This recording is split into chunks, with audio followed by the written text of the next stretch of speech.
श्री स्वामी समर्थ. सर्वप्रथम सर्वांना होळीच्या हार्दिक शुभेच्छा.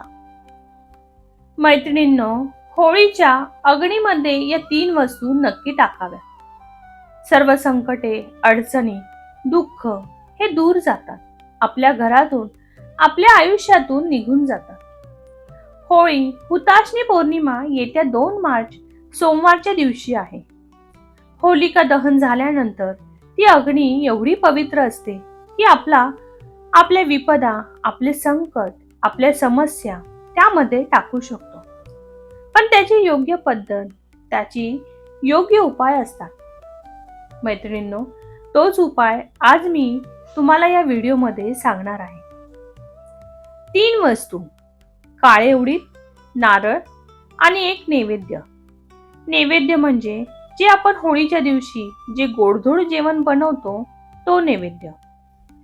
होळीच्या अग्नीकडे म्हणजे जिथे होळीचे दहन होते तिथे हा ठेवायचा असतो.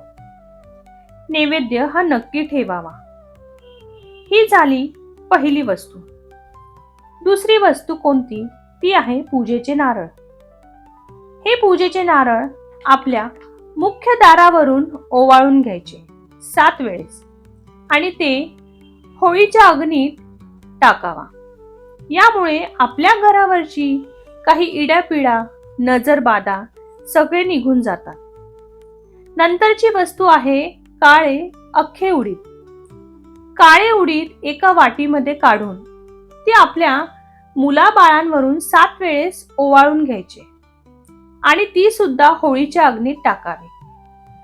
त्यामुळे आपल्या मुलांवरील विपदा, मुलांवरील काही संकटे, समस्या या सर्व काही निघून जातात. म्हणून या 3 गोष्टी तुम्ही होळीच्या अग्नीत टाकायला अजिबात विसरू नका. श्री स्वामी समर्थ.